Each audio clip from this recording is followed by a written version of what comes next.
Hello Year 3. So I'm going to read chapter 14 of our story today, and I just wanted to say thank you to the publishers Simon & Schuster for letting me read this story to you. So let's see what happens when Prince Grogber gets into the hotel. Okay, it's called A Right Royal Pain, this chapter, and there he is, Prince Grogber.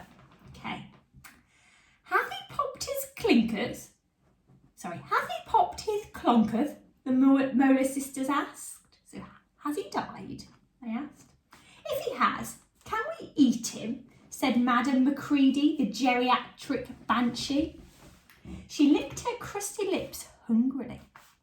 Nancy had carried the prince inside, and he was now lying on a sofa in the reception hall with everyone huddled around him. Grogber's subjects and guards and wives seemed very unsurprised that he'd fainted, so I guessed this was something he did quite a lot. In fact, for the most part, they didn't seem to care at all, and a lot of them had already plodded off for a paddle in the swimming pool. "He's dead!" shrieked wailing Norris. "Don't be ridiculous," Mum snapped. "Prince Grogber?" Dad said, gently poking the little grey lump. "He's definitely dead," moaned wailing Norris. "Norris, will you shut up?" Mum shot the ghost an angry glare. "He is," whimpered the ghost. "I've never known anyone so dead. With every passing second, that goblin is getting deader and deader. He's the deadest thing I've ever seen." "Ah!" Prince Grogber screamed and sat bolt upright on the sofa as wailing Norris reeled backwards and sprinted through the nearest door. "Where am I?" "Your Highness," Mum sat down next to the petrified-looking goblin. "You're in the nothing-to-see-here hotel on holiday." "Holiday?" "Yes," said Nancy. "You had a little fainting spell when you arrived. Maybe it was all the travelling, or your turban's on a wee bit tight." She reached down towards Grogber's red turban with its diamond brooch. "Let's get this off you, dearie." Grogber recoiled from Nancy as if she was trying to yank off his head. "No!" he screeched. "You can't have it!" Nancy stopped in her tracks and gawped at the prince with 8 wide eyes. "I'm on to you, you thief! You pirate!" Grogber pointed a stumpy finger at Nancy. "You'll never get your filthy hands on my—" "Turban," Nancy said. We all stared. What was the prince talking about? Had he gone completely potty? Silence filled the room. Grogber looked slowly around at all our shocked faces, then lowered his hand and smiled a nervous, wonky smile. "Ha ha!" he laughed a bit too loudly. "Just kidding." We all carried on staring. "Right. Is there anything we can get you at all?" Nancy asked, breaking the silence. "Anything at all?" "Yes," said Mum, looking flustered. "We're happy to provide you with anything you wish."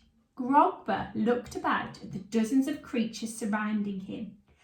Then his face twisted into a pompous, vinegary sneer. He stood up on the cushion he'd been lying on, puffed out his podgy chest and wedged his tiny hands onto his hips. "I am Prince Grogber," he yelled, "ruler of the Golden Barrows, conqueror of the Dookie Deep, and I don't like this grottish, stinksome slum."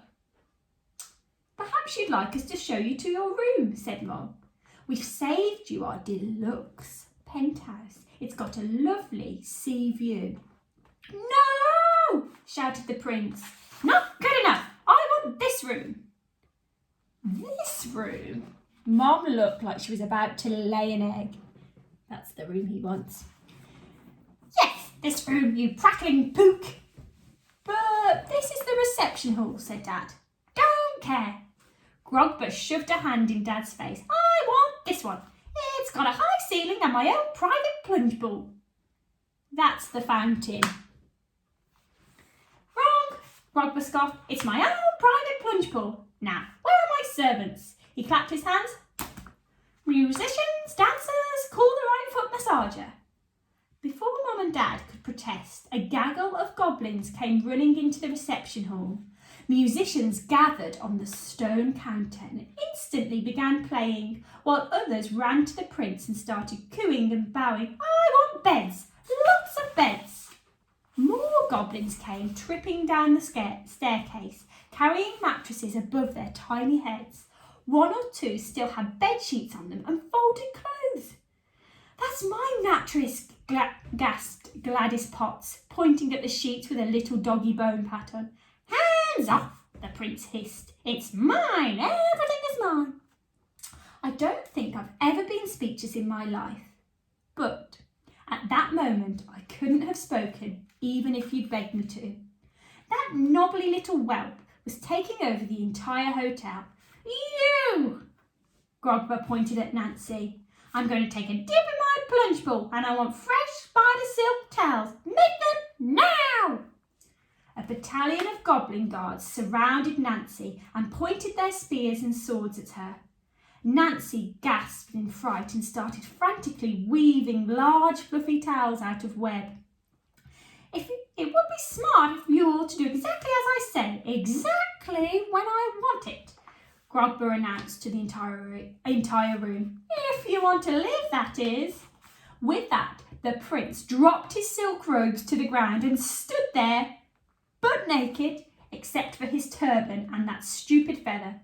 Well, I never, the Molar sisters gasped. Grogber strutted towards the fountain, his plump grey bottom jiggling about like a pair of tiny overboiled chickens. Call forth the royal bubble blowers, Grogber bellowed as he lowered himself into the fountain. A team of goblins, servants, came running into the reception hall, clutching reed straws in their little hands. They circled the pool below the water witch statue, dropped to their knees and dipped the ends of their straws into the fountain. Then, taking deep breaths, they started to blow bubbles with every bit of lung power they could muster. That's better, said the prince. I almost thought I was going to have to live in squalor on this grotty holiday. Just when I thought Prince Grogber was going to relax and stop barking orders at people, his beady eyes locked onto me. I suddenly felt panicked, so I just shrugged and stared at the floor. You hideous human little child! I lifted my head and stared at the nasty little bogey in his bubble bath. The last thing I was going to do was show him I was nervous, even though I was trying very hard not to squirm. To the kitchen with you, Grogber barked at me. Fetch me Frog Grog, now! I wish I could tell you that I stood my ground and didn't move. I also wish I could honestly say that I shouted, Get lost, you chubsome chunker, at the prince. But I didn't. Mum and Dad had me well trained to be nice to guests, so before I had time to think, I was halfway to the kitchen. Bummer. Okay, tune in tomorrow for chapter 15 and let's see what Prince Grogber gets up to next, Okay? Thanks, Year 3, for listening. Bye!